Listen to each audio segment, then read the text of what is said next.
So, ito yung una kong ginagawa. Nagre-ready ako sa aking sarili. Okay, so, para hindi makaistorbo yung aking buhok. So, nilalagyan ko muna siya ng clip.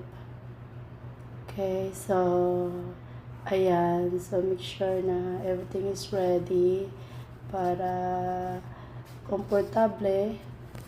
Okay, so nire-ready ko na lahat. So ngayon papunta na ako doon sa kitchen kasi magre-ready ako ng aking ibibigay na inumin para sa aking pasyente. So kumuha muna ako ng baso para lagyan ko ng